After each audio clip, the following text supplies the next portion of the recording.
Et bonjour tout le monde. Et me voici avec quelques minutes de retard. Merci de votre patience et veuillez m'excuser. Bienvenue à tous.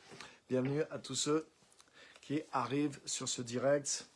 Et c'est encore un plaisir de vous retrouver. Donc, soyez vraiment tous les bienvenus. Bienvenue vraiment à tous. Christiane, bienvenue. Désolé pour le retard. J'étais sur la route. Ok. Bienvenue tout le monde.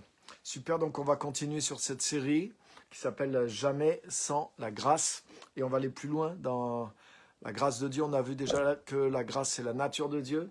Et que ce n'est pas juste un concept, mais c'est vraiment quelque chose de vivant, de puissant. On a vu la dernière fois également, on a essayé de définir un peu ce qu'est la grâce de Dieu. Et on a vu que c'est difficile de définir. Et puis le but, c'est pas de tout enfermer et de tout bloquer. Mais ça nous a permis de comprendre la grâce de Dieu. Et là, aujourd'hui, on va aller encore plus loin. Et on va découvrir des choses extraordinaires. Vous allez voir, l'évangile est basé sur la grâce de Dieu. Donc, bienvenue à tous, Pascal, Christophe, super, tout le monde est là. Donc, c'est génial, Florence, ouais, super, bienvenue, bienvenue vraiment, Yvan, Valérie, super, bienvenue tout le monde. Bienvenue à tous ceux qui nous rejoignent. N'hésitez pas à partager sur votre propre page. Comme ça, vos amis vont être au courant et vont pouvoir aussi nous rejoindre sur le direct. Donc aujourd'hui, on continue sur cette série Jamais sans la grâce. Et on va aller plus loin. La dernière fois, on a vu une définition un peu. On a en tout cas vu plusieurs concepts pour essayer de définir la grâce de Dieu. Et puis aujourd'hui, on va plus loin. On va aller plus loin. On va voir comment cette grâce, elle s'est manifestée. Hein, c'est la meilleure façon de connaître, c'est de démontrer. Et c'est ce que Dieu a fait. Dieu a démontré sa grâce. Il n'a pas voulu nous l'expliquer, il l'a démontré. Hein, les actes parlent plus que les mots. Et Dieu a démontré sa grâce dans le monde, dans l'histoire, à la vue de tout le monde. Donc c'est ce qu'on va voir ce soir. La grâce a été manifestée, elle a été démontrée par le Seigneur. Mais d'abord, je voudrais un petit peu continuer là où je me suis arrêté la semaine dernière, à savoir que la grâce de Dieu, on a vu, c'est une faveur imméritée de Dieu, bien sûr. Mais la grâce de Dieu, ça ne veut pas dire que la grâce, c'est un choix arbitraire de la part de Dieu et de la bonté de Dieu. C'est-à-dire que la grâce, c'est pas Dieu qui se lève un matin, pour caricaturer, c'est pas Dieu qui se lève un matin et puis qui dit aujourd'hui je suis de bonne humeur, tiens j'ai envie de faire grâce à Geneviève qui est là aujourd'hui sur le live, bienvenue Geneviève, et puis du coup aujourd'hui voilà, je vais faire grâce à Geneviève parce que j'ai décidé que c'est comme ça, c'est ma grâce. Il y a ce verset, on l'expliquera sûrement, où Dieu dit, on l'avait vu l'autre fois en parlant avec Moïse, je fais grâce à qui je fais grâce, comme ça veut dire que Dieu décide de faire grâce à qui il veut, et voilà, c'est lui qui le décide dans sa souveraineté, et on ne sait pas pourquoi, et du coup on ne peut rien faire à ce moment-là pour recevoir la grâce, puisque si c'était ça la grâce, ça voudrait dire que la grâce dépend uniquement du bon vouloir de Dieu. Donc effectivement, on ne peut pas mériter la grâce, mais comment fonctionne la grâce? Est-ce que la grâce, c'est le caprice de Dieu? Et nous savons que ce n'est pas possible. Nous savons que Dieu est bon. Et la Bible dit que, par exemple, Dieu veut faire grâce à tous les hommes. Dieu veut que tous les hommes soient sauvés. C'est écrit que la grâce de Dieu, elle s'est manifestée et la grâce de Dieu, elle est disponible pour tous les hommes, mais elle doit être reçue au travers de la foi. Et la grâce de Dieu, elle se manifeste d'une certaine façon. Donc il y a une façon de se positionner pour recevoir cette grâce, pour prendre cette grâce. Et c'est ces choses-là que je veux qu'on voit aussi ce soir. Parce que des fois, il y a des excès. Il y a des gens qui comprennent la grâce justement comme si c'est une décision souveraine de Dieu sur laquelle on ne peut rien. Dieu décide de faire grâce, donc il décide de faire grâce à telle ou telle personne. Et du coup, On ne peut rien faire pour recevoir cette grâce. Et du coup, comme si non plus, il n'y a absolument rien qui fait qu'on peut sortir de cette grâce. Parce que si c'est Dieu qui a voulu choisir quelqu'un et qu'il a voulu lui faire grâce, alors cette personne ne peut plus jamais en sortir non plus. Donc, vous voyez, il y a une vision des fois de la grâce qui est extrême et qui fait que le libre arbitre, la décision de l'homme n'interfère pas dedans. Et là, on sait que c'est faux. On touche une autre vérité biblique. Parce que la Bible parle de la décision de l'homme, du choix de l'homme, de la volonté de l'homme aussi. Et il y a une rencontre entre les deux. Et c'est important de comprendre ça. Donc, c'est là-dessus que je voudrais nous aider et sur quoi je veux parler ce soir. Donc, premièrement, rappelez-vous de ça.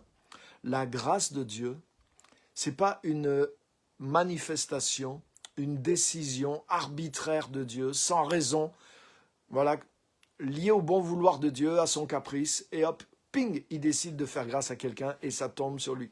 Ou alors il décide de ne pas faire grâce à quelqu'un, et même si cette personne, waouh, elle pourrait avoir toutes sortes de bonnes choses et de valeurs, alors ça ne tombe pas sur elle. Non, non, non, non, c'est pas comme ça. La grâce de Dieu s'est manifestée en Jésus-Christ, et c'est pour ça que le libre arbitre compte, parce que Dieu nous demande de prêcher l'évangile pour que les gens entendent la grâce de Dieu qui est en Jésus-Christ, qui croient dans cette grâce et qui reçoivent cette grâce. Donc il y a un chemin par lequel cette grâce, elle est universellement proposée à tous les êtres humains. Donc la grâce, elle est issue du bon vouloir de Dieu. Oui, c'est Dieu dans sa bonté, parce que personne ne le méritait. Mais justement, il y a un verset qui dit que Dieu a enfermé tous les hommes dans la désobéissance afin de faire miséricorde, de faire grâce à tous. C'est-à-dire que aux yeux de Dieu et aux yeux de la loi de Dieu, tous les hommes, même les croyants, même les juifs, même ceux que Dieu avait choisis, les descendants d'Abraham, à qui Dieu avait fait une grâce, on l'avait vu la semaine dernière, de les choisir, mais eux aussi, ils ont été prisonniers du péché et de la désobéissance. Donc Dieu met tout le monde dans le même sac quelque part. Et encore, ce n'est pas Dieu qui l'a mis, c'est nous-mêmes qui nous sommes mis dans le même sac. Mais c'est-à-dire qu'aux yeux de Dieu, il n'y a personne qui mérite. Et Dieu nous voit tous sous une même étiquette qui s'appelle la désobéissance. Oui, il y a peut-être des degrés dans la désobéissance, mais on est tous dans la désobéissance. Et Dieu dit pourquoi? Afin de faire miséricorde à tous. Donc la grâce de Dieu, elle n'est pas pour certains d'un côté et pas pour d'autres de l'autre. Et ça, c'est important aussi. Parce que il y a des gens qui s'illusionnent en pensant qu'eux, ils ont la grâce, donc quoi qu'ils fassent, ils resteront toujours dans cette grâce. C'est une forme d'illusion. Mais il y a d'autres aussi personnes qui pensent qu'ils sont mauvais, qu'ils ne peuvent pas accéder à Dieu, qu'à cause de ce qu'ils ont fait, ils ne méritent rien, ou qu'ils n'ont pas de chance, que la grâce de Dieu n'est pas pour eux, que la grâce de Dieu est pour certaines personnes, mais qu'elle n'est pas pour eux. Et ça, c'est faux aussi. Donc rappelez-vous ce verset que je suis en train de vous donner. C'est dans Romains chapitre 11, et c'est le dernier verset du chapitre 11. Il est dit que Dieu a enfermé tous les hommes, tous les êtres humains dans la désobéissance, afin de faire miséricorde à tous. Donc Dieu veut faire grâce à tout le monde. La grâce n'est pas un choix arbitraire de Dieu. Ah, toi je te veux, toi je te veux pas. Non, non, non, non. Dieu désire faire miséricorde à tous les hommes parce que aucun homme ne peut mériter sa bonté et son amour. Tous ont désobéi, mais Dieu veut faire miséricorde à tous. Donc il n'y en a aucun qui peut obtenir la faveur de Dieu par sa propre obéissance. Tous sont désobéis. Donc personne ne mérite de recevoir de Dieu. Mais Dieu décide de faire grâce à tout le monde. C'est-à-dire qu'il y a moyen pour tout le monde d'obtenir la grâce. Comment? Mais on verra comment. C'est en Jésus-Christ. Mais déjà, je voudrais que vous compreniez que cette grâce de Dieu, voilà, elle n'est pas Dieu te choisit toi et toi Dieu t'a rejeté, donc du coup tu peux rien, tu pourras jamais obtenir la grâce. Non, Dieu a choisi de faire grâce à tous les hommes parce que tous sont perdus, tous sont dans la désobéissance, aucun ne peut accéder à la bonté de Dieu, mais Dieu qui est bon a créé un pont pour faire grâce à tous les êtres humains. D'accord? Donc ça, c'est la première chose. C'est pas la roulette russe, c'est pas un choix arbitraire de Dieu, c'est pas une question de chance ou de malchance. Ah, il y en a qui ont eu la grâce, d'autres ont été rejetés, moi je fais partie de ceux qui sont rejetés, alors du coup ça sert à rien. Non, C'est pas vrai. Ou alors, ah ben moi, oui, Dieu m'a fait grâce parce que c'est tombé sur moi. Ben maintenant, peu importe, je peux faire tout ce que je veux ou n'importe quoi, ça changera rien. Je suis sauvé, quoi qu'il arrive, etc., etc. Ça, c'est faux aussi. Donc, il y a comme un cadre dans lequel cette grâce de Dieu, elle se manifeste. Ça ne veut pas dire qu'on la mérite, mais ça veut dire que Dieu a prévu un moyen pour pouvoir la recevoir. Ah ah, ça c'est fort. Donc, on va avancer là-dedans. Donc, le cadre, quelque part, de cette grâce de Dieu, c'est que cette grâce de Dieu, mais elle s'est manifestée en Jésus-Christ. C'est-à-dire que dans l'œuvre de Jésus-Christ, il y a une rencontre entre l'amour de Dieu, la justice de Dieu, et c'est ça la manifestation de la grâce. C'est-à-dire que pour que cette grâce, elle soit universelle, mais il faut d'abord qu'il y ait quelque chose qui se manifeste. Et je voudrais vous dire, les amis, c'est que, contrairement à ce que souvent on dit, on prêche, et je vais vous expliquer ce que je veux dire, c'est que l'évangile de Jésus, en tout cas, tel que Paul le présente dans la lettre aux Romains, il ne présente pas l'évangile comme la démonstration d'abord de l'amour de Dieu, même s'il va en parler beaucoup, mais il présente l'évangile comme la démonstration de la justice de Dieu. Ça, c'est important de comprendre ça. Parce que il ne peut pas y avoir de grâce sans justice.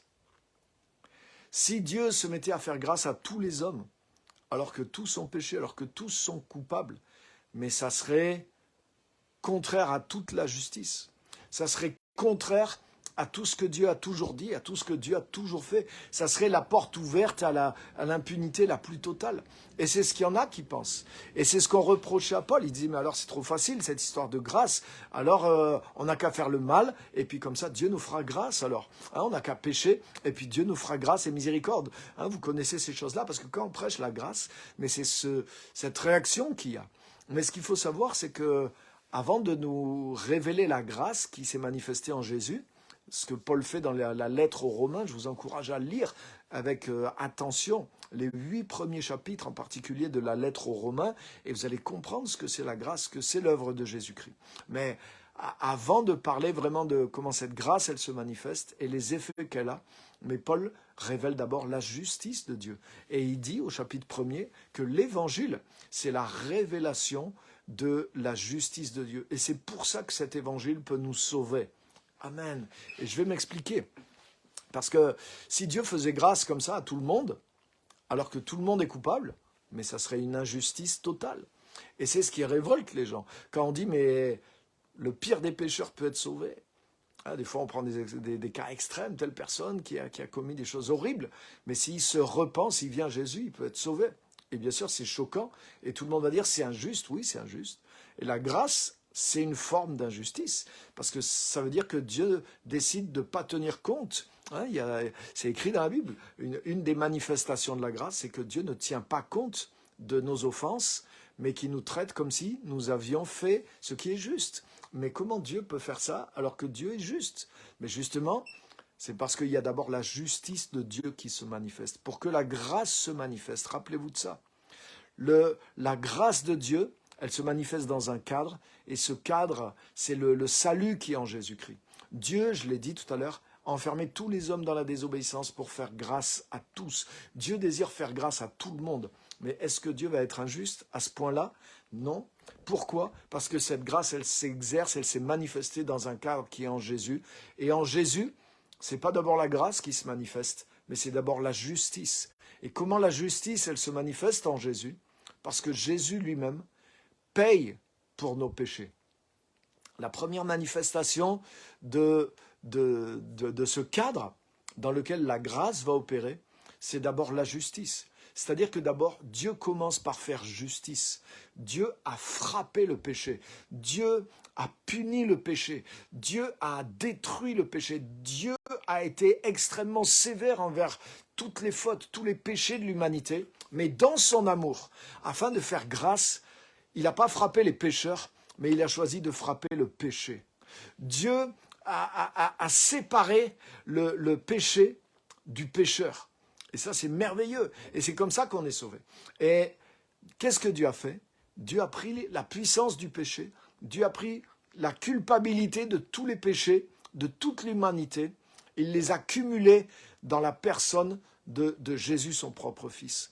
C'est-à-dire que Jésus, le Fils de Dieu, le seul, du moins le troisième être humain, à être venu dans le monde sans péché.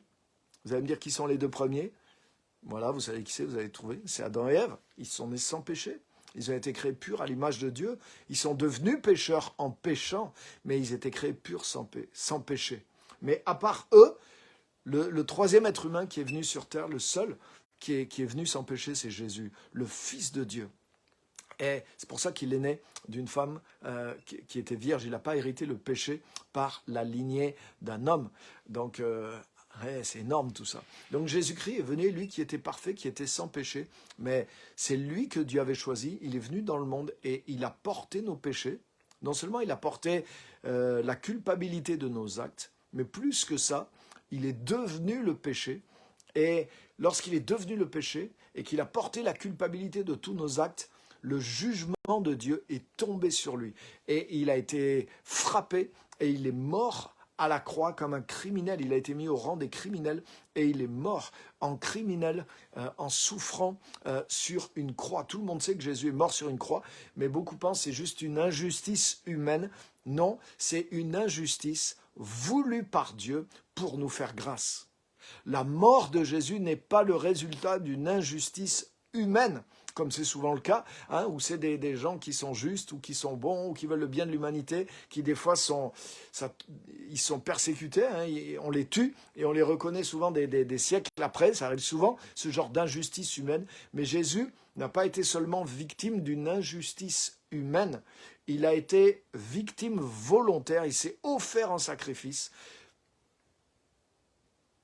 Pourquoi? Mais pour une forme d'injustice voulue par Dieu dans le but de nous faire grâce. C'est-à-dire que Dieu nous aimait et Jésus nous aimait tellement que, afin qu'on soit sauvés, afin que cette grâce elle puisse se manifester sur nous, mais d'une manière juste. Parce que les amis, si on est sauvé par grâce, mais par un Dieu arbitraire, par un Dieu injuste, parce que ça me plaît aujourd'hui, j'ai envie de faire grâce, alors je vais pardonner ces pécheurs qui sont là. Mais si on était sauvé comme ça, par la grâce arbitraire d'un Dieu comme ça, mais ça serait terrible, les amis, parce que ça voudrait dire que ce Dieu-là est bizarre. Vous savez, il y a ce genre de personnes, des tyrans, des gens qui sont complètement fous. Il y en a eu dans l'histoire, des gens qui sont cruels, qui sont bizarres. Et un jour, ça leur prend, et hop, ils font sortir des gens de prison, des condamnés à mort, ils décident d'être bons, ils décident d'être bien vus, hop, ils font grâce à ces gens-là qui sont des tueurs, ils les libèrent, et ces gens qui sont des tueurs, qui sont libérés, vont recommencer à faire le mal dans les rues. Mais personne n'a envie d'être sous la grâce, entre guillemets, sous la faveur de gens comme ça. Et Dieu n'est pas quelqu'un comme ça. Donc pour que Dieu nous fasse grâce, il faut d'abord que Dieu fasse justice. Et c'est ce que Dieu a fait en Jésus. Et la Bible dit que Dieu est juste, que Dieu nous rend juste tout en étant juste lui-même. C'est-à-dire que Dieu nous fait grâce tout en étant juste d'abord. Pourquoi? Parce que Dieu ne nous fait pas grâce de toutes nos fautes, de tous nos péchés. Dieu ne nous libère pas de toute condamnation sans que justice soit faite d'abord par rapport au mal que nous avons fait, par rapport aux transgressions que nous avons fait. Pourquoi? Parce que Dieu est parfaitement juste. Et c'est pour ça que la grâce qui opère en Jésus-Christ, elle n'opère pas n'importe comment. Elle n'opère pas arbitrairement. Et elle ne peut pas non plus continuer à opérer dans notre vie. On ne peut pas abuser de cette grâce non plus. Je vais vous montrer pourquoi. Donc d'abord, dans un premier temps, Dieu est juste, parce qu'avant de faire grâce à n'importe qui, avant que quelqu'un puisse recevoir la grâce, mais ça passe d'abord par la justice, parce que ça passe par la croix, ça passe par l'œuvre de Jésus. Jésus a payé pour mes péchés. Donc je peux recevoir la grâce uniquement quand je passe moi-même par Jésus, quand je reconnais que quelqu'un a payé pour mes péchés. Waouh! Et quand j'ai une prise de conscience par rapport à ça. C'est pas juste une transaction légale. Je peux pas dire, ah ouais, Jésus a payé pour moi, ouais, bah c'est cool, je vais utiliser cette grâce, et puis je vais continuer à faire ce que je veux, je vais juste m'en servir pour être béni ou pour être sauvé, et puis continuer à m'en foutre, excusez-moi l'expression, de Dieu, de sa justice, de sa loi. Non, les choses ne se passent pas comme ça.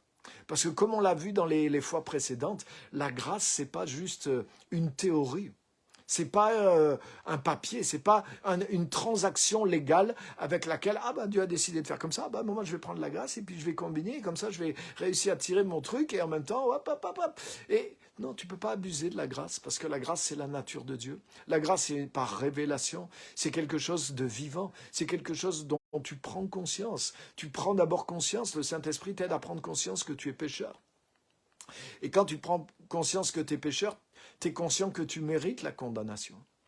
Et à la limite, tu es même prêt à la recevoir. Mais là, tu te rends compte que, au lieu de te condamner, Dieu a condamné ton péché dans la personne de son propre Fils, afin de te faire grâce. Et du coup, cette grâce, au moment où tu méritais la condamnation et que tu te rends compte que Dieu t'ouvre un chemin de grâce, mais cette grâce-là, elle te change. Ça touche ton cœur, ça brise ton orgueil, ça brise ton cœur au plus profond de toi-même. Et quand tu acceptes de croire en Jésus et que tu passes par la grâce de Dieu, waouh, t'es humilié, t'es abaissé. La Bible dit que Dieu fait grâce aux humbles, mais qu'il résiste aux orgueilleux. Donc quand il y a des gens qui disent « Ouais, mais c'est trop facile, alors je reçois la grâce et puis après j'ai qu'à... » Non, c'est que la vraie grâce, comme je vous le dis, c'est pas juste une transaction. C'est pas quelque chose que tu peux tricher avec. C'est quelque chose, lorsque tu passes dedans, mais elle te change. La grâce te transforme, parce que la grâce est une manifestation de la nature profonde de Dieu. C'est pas juste un concept, c'est pas juste un contrat par lequel Dieu décide de te sauver, c'est pas juste une théorie. Moi je vais accepter la grâce, comme ça je serai sauvé, je serai pardonné. Waouh, et c'est super, je ferai partie des élus. Non, c'est pas un calcul. Même s'il y a une explication à la grâce, mais c'est une expérience. C'est quelque chose de vivant. Oui, ça s'est manifesté de cette façon-là. Dans ce cadre que je suis en train d'expliquer, en Jésus, Dieu a fait justice afin de nous faire grâce. Dieu peut faire grâce à tous les hommes, comme je disais tout à l'heure. Dieu a enfermé tous les hommes dans la désobéissance afin de faire grâce à tous, mais pas d'une façon injuste, d'une façon juste, parce que le jugement de Dieu est tombé sur Jésus. Et toutes nos fautes ont été expiées. Le châtiment que méritaient nos fautes est tombé sur Jésus. Et il y a une raison par laquelle Dieu peut nous faire grâce. Sinon, Dieu serait injuste. Si Dieu faisait grâce à des pécheurs sans qu'il y ait eu justice, alors Dieu serait injuste. Mais Dieu n'est pas injuste. Dieu est amour, mais Dieu est d'abord juste. Comme je disais tout à l'heure, l'évangile que Paul révèle dans l'Épître aux Romains, c'est pas l'évangile de l'amour de Dieu, mais c'est l'évangile de la justice de Dieu. Bien sûr, l'amour de Dieu se manifeste, il se rencontre avec la justice, et c'est ça la grâce. Alléluia. Waouh! Donc, vous voyez, la grâce de Dieu, elle se manifeste dans un certain cadre. Et ce cadre, c'est d'abord la justice de Dieu. Dieu a fait justice en punissant nos péchés, en expiant nos fautes dans la personne de son Fils. Donc ça, c'est la première des choses. Et quand on comprend ça et qu'on l'accepte pour soi, on va pouvoir recevoir la grâce. Mais cette grâce, elle opère une transformation en nous. Dans Tite, chapitre 2, verset 11, il est dit, je vous le lis, ou je vous le cite plutôt, « Car la grâce de Dieu, source de salut pour tous les hommes, a été manifestée. Et elle nous enseigne à renoncer à tout ce qui est contraire à Dieu, à tout ce qui est mauvais. » Donc la grâce de Dieu, qu'elle se manifeste dans ta vie et que tu vas la recevoir pour être pardonné, pour être gracié par Dieu. Cette grâce, en même temps, comme je disais, ce n'est pas une théorie.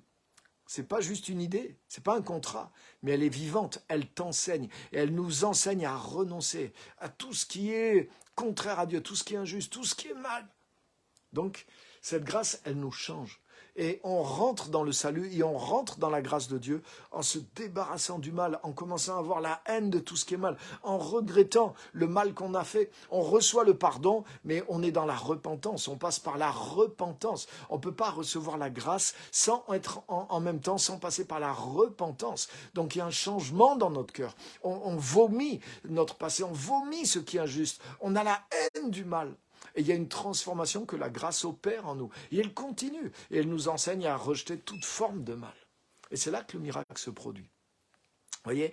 Donc il y a un cadre dans lequel la grâce, elle se manifeste. Elle ne se manifeste pas en dehors de toute justice. Elle ne se manifeste pas parce que Dieu un jour décide d'être gentil avec certains et pas avec d'autres. C'est pas du tout ça la grâce dont parle l'Évangile. Et c'est pour ça qu'on ne peut pas tricher et on ne peut pas abuser avec cette grâce. Elle est sortie du bon vouloir de Dieu, mais pour qu'elle nous atteigne, elle doit être reçue telle que Dieu l'a donnée. Et elle est donnée dans un cadre dans lequel la justice de Dieu s'est d'abord manifestée parce que Christ a été la victime qui s'est offert en sacrifice pour nos péchés. Et recevoir la grâce demande qu'on passe d'abord par la croix. On doit passer par la croix pour recevoir la grâce. Et quand on passe par la croix, on s'abaisse, on passe par la repentance, on passe par le brisement parce qu'on se rend compte qu'on ne méritait rien, mais que le Fils de Dieu, par amour pour nous, il s'est dépouillé de tout et il s'est chargé de mon péché. Il a été fait malédiction, il a été maudit, il a été jugé, il a été frappé par la colère de Dieu. La colère de Dieu qui aurait dû me frapper a frappé Jésus. La justice de Dieu qui aurait dû m'atteindre, Jésus, elle est tombée sur Jésus pour que la grâce de Dieu puisse m'atteindre, pour que l'amour de Dieu tombe sur moi. La justice de Dieu est tombée sur Jésus. Alléluia. Et je ne peux pas recevoir la grâce si je n'accepte pas ce que Jésus a fait pour moi. Et quand j'accepte ce que Jésus a fait pour moi, je me désolidarise de tout mal, de tout péché. Je quitte les ténèbres, je quitte les œuvres du diable, je passe par un changement, par la repentance, parce que j'ai compris que je méritais le jugement et que je reçois la grâce, le pardon, la vie nouvelle en Jésus-Christ à cause de la justice de Dieu qui a frappé Jésus. Et ça change mon cœur, ça brise mon cœur, ça ouvre mon cœur à une nouvelle attitude. Donc vous voyez, la grâce, elle se manifeste dans ce cadre-là. Deuxième chose, quand cette grâce, elle se manifeste au travers de la croix. Mais cette grâce, elle te transforme.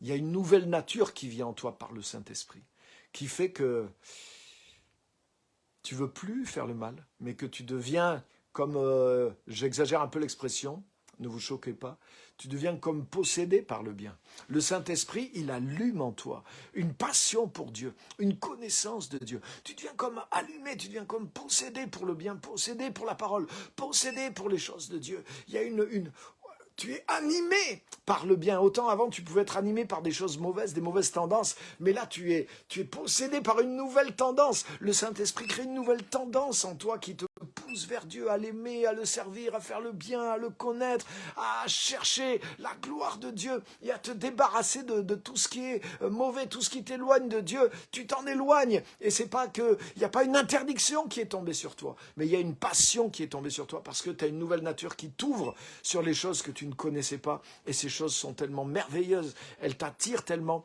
que tu es poussé vers le bien, tu es transformé, tu es transfiguré par la grâce de Dieu. Parce que la grâce, on l'a vu, c'est pas simplement que Dieu ne te juge pas, mais qui te pardonne. Mais la grâce, c'est une force aussi qui s'empare de toi et qui te pousse vers le bien. Et on va développer cet aspect la prochaine fois. Mais aujourd'hui, je voudrais vous montrer ça déjà. Voilà comment la grâce de Dieu, elle se manifeste. Et je voudrais vous montrer que c'est pour ça qu'il n'y a pas de cette histoire de fausse grâce. Tu ne peux pas tricher avec Dieu, tu ne peux pas manipuler Dieu avec son propre concept de grâce en disant « ouais, mais moi je vais utiliser la grâce et en même temps, je vais pouvoir continuer à faire certaines choses puisque Dieu fait grâce. » Ce n'est pas une théorie avec laquelle tu peux tromper Dieu. « Ah, mais non, Dieu, puisque tu as décidé de faire grâce, moi je décide de croire en Jésus comme ça. » Mais tu te trompes que toi-même. Mais tu ne peux pas tromper Dieu, la fausse grâce n'existe pas. Soit tu es dans la grâce et elle est véritable, soit tu es dans du vent. Si tu es dans des mots et que tu penses tromper, et tu peux tromper que les hommes, tu peux te tromper toi-même peut-être avec ton idée de la grâce. Mais tu ne trompes pas Dieu, parce que la vraie grâce, elle t'humilie, elle est liée à la croix, elle est dans un cadre, et elle est associée à Dieu, à sa nature. Tu peux pas, soit tu es dedans, soit tu n'es pas dedans. Mais tu trompes que toi-même. Donc, ça n'existe pas tout ça. Et il y a des gens qui ont peur de prêcher la vraie grâce parce qu'ils disent « Ah, les gens vont abuser de la grâce. » Mais tu ne peux pas abuser de la grâce. Tu peux abuser d'une idée peut-être, mais tu te trompes que toi-même. Soit tu es dans la vraie grâce et tu es transformé, que tu es avec Dieu, tu es dans les choses dont j'ai parlé, tu es passé par la croix. Ou soit sinon, si tu utilises des idées pour essayer de te faire... Mais tu te trompes toi-même, mais tu n'es pas dans la grâce. Tu ne peux pas rentrer dans la grâce sans prendre le vrai chemin. Alléluia. Donc, hey, les choses sont réelles ou elles ne sont pas. Amen. Et je vais vous montrer, je termine avec ça, une parabole de Jésus qui illustre ça d'une manière extraordinaire. Extraordinaire. Et vous allez voir, c'est un texte que vous connaissez, mais peut-être vous ne l'aviez pas vu comme ça. Et on va le voir ensemble. Alors attendez, il faut que je le... Voilà. Le temps que j'arrive...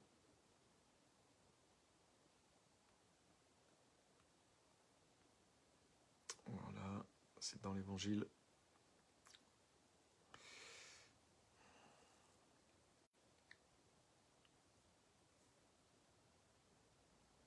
Excusez-moi. Voilà. Alors.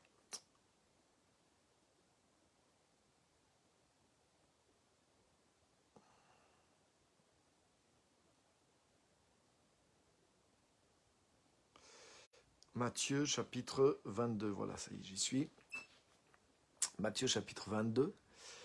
Hein, la parabole du festin des noces. La parabole du festin des noces. Et justement, si on lisait bien la parole de Dieu, on ne se tromperait pas avec de fausses notions sur la grâce. Parce que même une petite parabole, mais elle nous en dit beaucoup si on fait attention. Regardez avec moi cette parabole qui est sur la grâce, justement. Matthieu 22, verset 1er. Jésus prit la parole et leur parla de nouveau en parabole. Il dit, « Le royaume des cieux ressemble à un roi qui fit des noces pour son fils. Il envoya ses serviteurs appeler ceux qui étaient invités aux noces, mais ils ne voulurent pas venir. Il envoya encore d'autres serviteurs avec cet ordre. Dites aux invités, j'ai préparé mon festin, mes bœufs et mes bêtes grasses sont tués, tout est prêt, venez aux noces. Mais eux, négligeant l'invitation, s'en allèrent l'un à son champ, l'autre à ses affaires, un autre à ses affaires. Les autres s'emparèrent des serviteurs, les malmenèrent et les tuèrent. À cette nouvelle, le roi se mit en colère.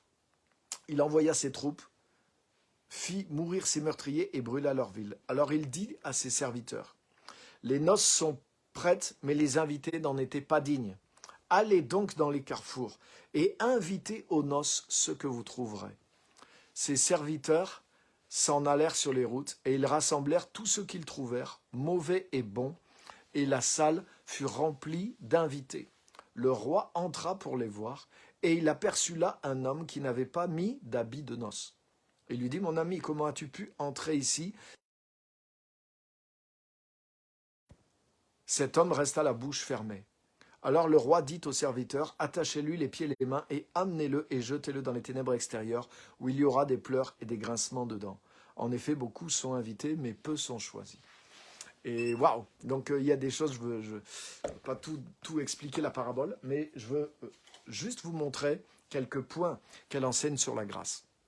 Regardez bien dans la parabole, le roi, sans parler du début, on pourrait dire au début c'est l'appel vers les juifs, ensuite l'appel vers les païens, c'est possible. Les premiers invités ne veulent pas venir, alors le roi fait inviter tout le monde. Et le roi envoie ses serviteurs et il leur dit, faites inviter tout le monde, les méchants et les bons. Donc ça c'est la grâce. C'est-à-dire que personne n'est invité parce qu'il le mérite. On est d'accord? Et les serviteurs y vont et ils font venir tout le monde, les méchants, les bons, tout le monde est invité. Et au moment où tout le monde est invité aux noces, donc les noces, l'invitation aux noces du Fils, donc on est d'accord, la parabole, c'est le salut qui est en Jésus-Christ, les noces de l'agneau, etc., etc. Il n'y a aucun doute sur l'interprétation. Donc tous ceux qui sont invités, les méchants et les bons, ceux qui n'étaient pas les premiers invités du départ, donc c'est-à-dire c'est pas qu'un peuple élu, donc c'est pas simplement le peuple juif, mais c'est tous parmi les juifs, mais parmi les païens, parmi les nations, et par grâce, puisque c'est les méchants et les bons. On est d'accord? Donc le roi ouvre les noces de son fils à tout le monde, à tous les êtres humains. Il décide de faire grâce à tous, comme je l'ai dit tout à l'heure. Mais quand le roi vient à la réception, il envoie un qui n'a pas d'habit de noces. Et vous avez vu que le roi va être très sévère avec lui. et il va, excusez-moi l'expression, il va se faire mettre dehors. Il va le fiche dehors. Le roi va dire, hé, lui, et toi, mon ami, mon ami. Donc ça veut dire qu'il l'aime bien quand même. Il lui dit, mais comment ça se fait que tu n'as pas d'habit de noces? Et le gars peut rien dire. Il est pris, il est mis dehors. Et c'est bizarre.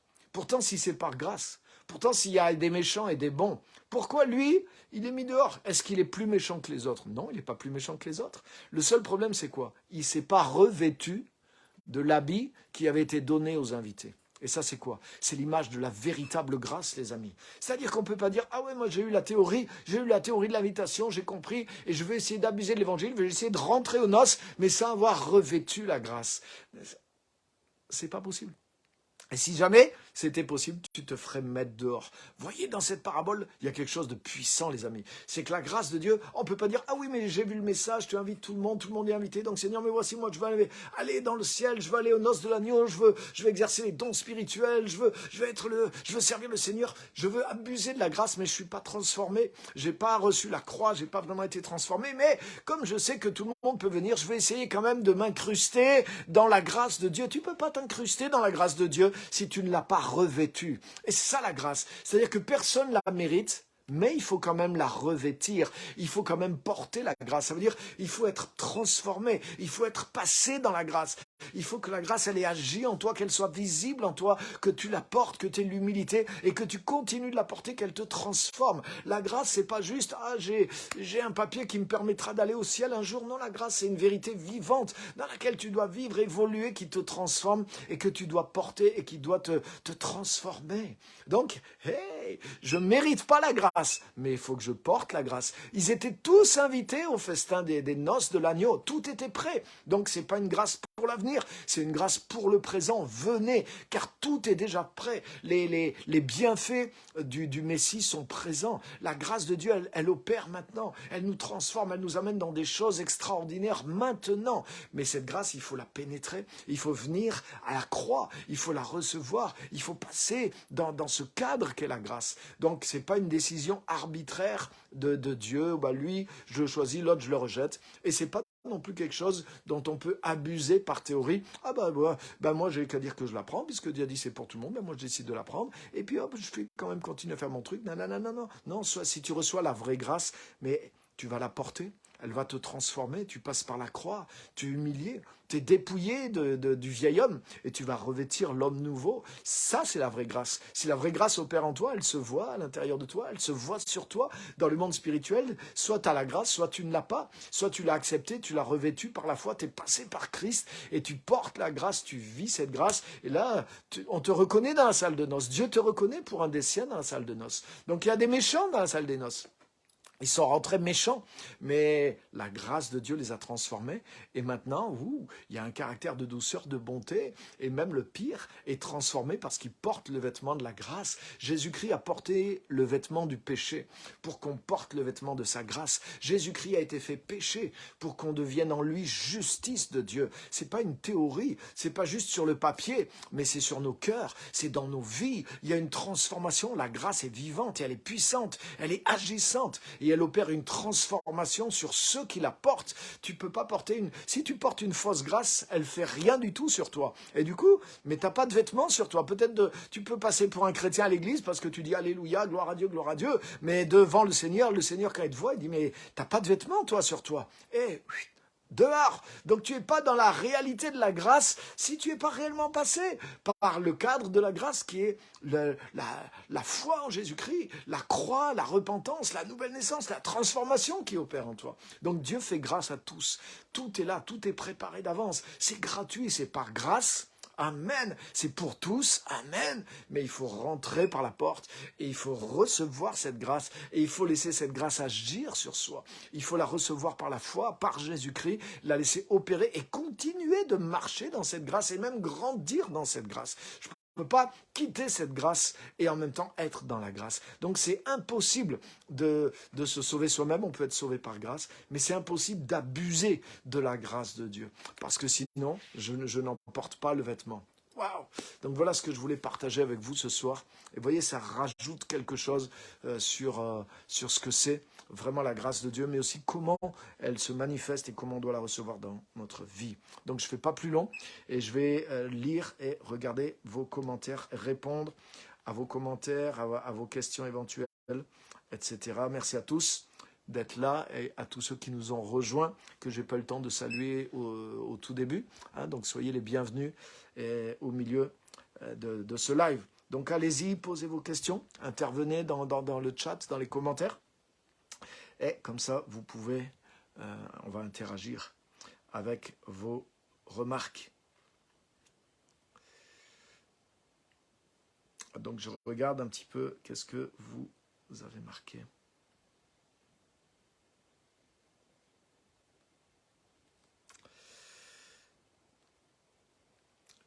Quelqu'un dit, il ne porte pas de fruits. Alors c'est pas tout à fait ça. Il y a un peu de ça, mais dans la parabole, ils ne portent pas le vêtement de la grâce. C'est-à-dire, ils n'ont pas réellement revêtu la grâce de Dieu. Et quand tu revêts la grâce de Dieu, effectivement, cette grâce te transforme. Parce qu'on le verra la prochaine fois. La grâce, c'est une puissance. Ce n'est pas juste une théorie. Et c'est cette transformation, parce qu'on porte la grâce, qui fait qu'on va porter de nouveaux fruits.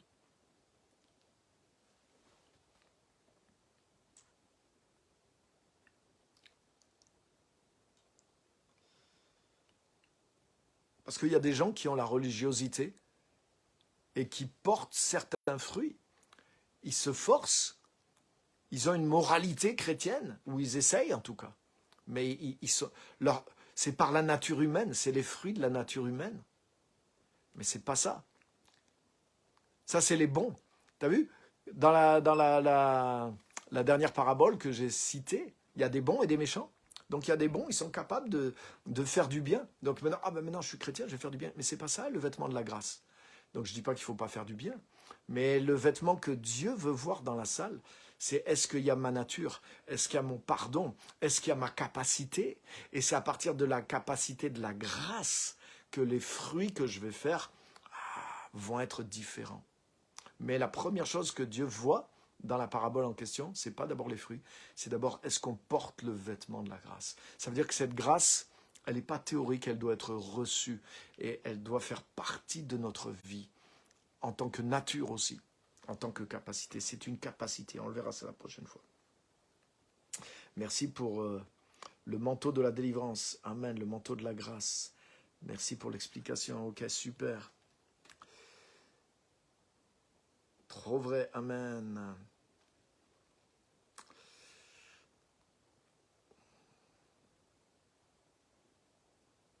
Et amen, Florence qui dit, comprendre la grâce de Dieu, ça change notre vie.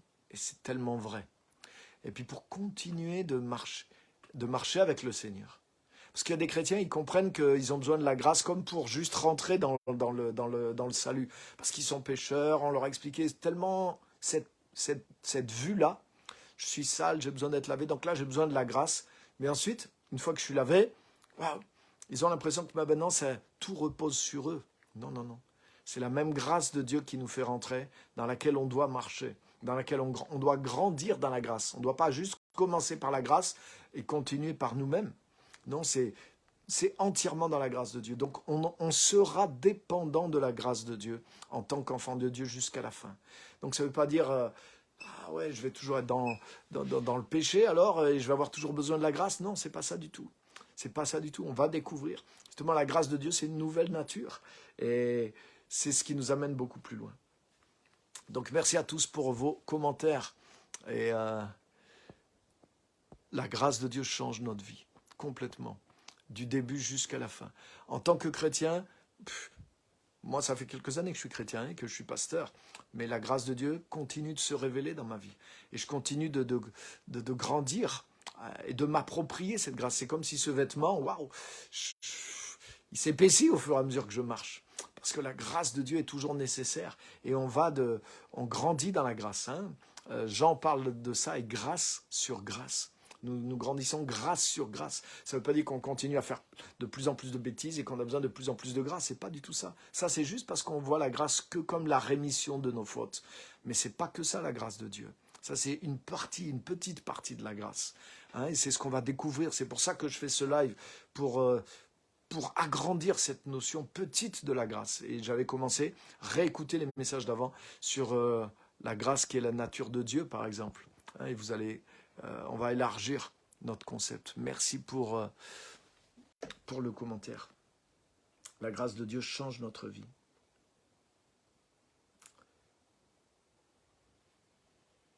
Donc je regarde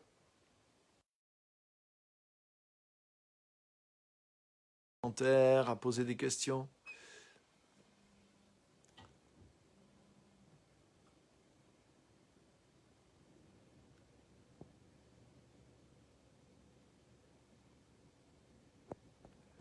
Je cherche vos commentaires.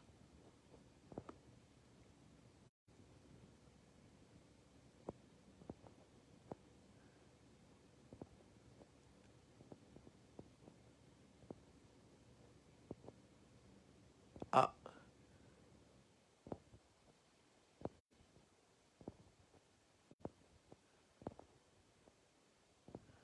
ok.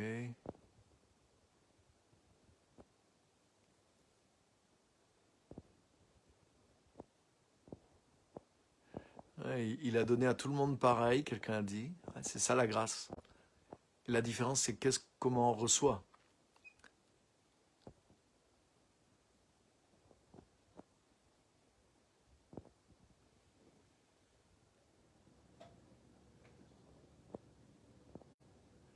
Quelqu'un dit, est-ce que la foi, c'est marcher aveuglément?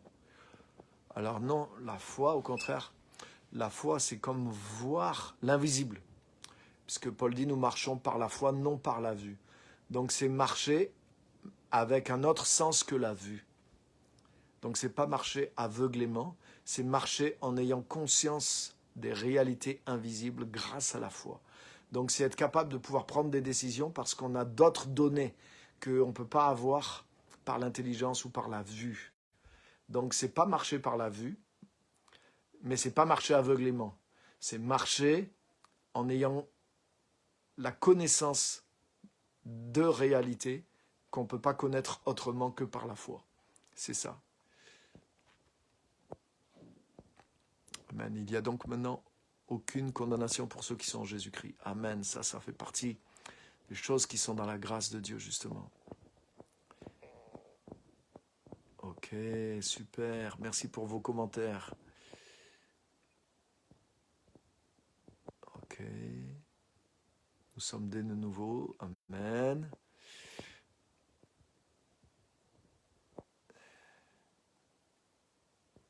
Et oui, on ne peut pas tricher avec la grâce. Hein, les gens utilisent des fois le concept de la grâce. On peut jouer avec les mots, mais la grâce, soit elle est vécue, soit elle ne l'est pas. Mais la grâce est réelle. C'est juste que nous, des fois, on a une idée de la grâce. Donc des fois, il y a des gens, mais je ne suis pas d'accord avec la grâce parce que ceci ou parce que je vois trop comme ça, vous avez dit ceci, vous avez dit cela. Mais on manipule des idées sur la grâce. Mais la grâce, c'est une réalité. C'est une réalité, soit on est dedans, soit on n'est pas dedans. Ou des fois, on la comprend mal ou pas assez. C'est pour ça que je fais cette série.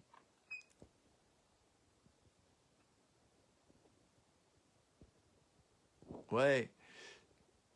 Ouais, c'est par la grâce qu'on a été sauvé, par le moyen de la foi. Et cela ne vient pas de nous, c'est le don de Dieu. Amen. Mais il faut le recevoir pour qu'il soit effectif en nous. Et quand il est effectif en nous, il n'y a pas de fausse grâce. La vraie grâce, elle change ton comportement. Donc Dieu a prévu les choses pour que ça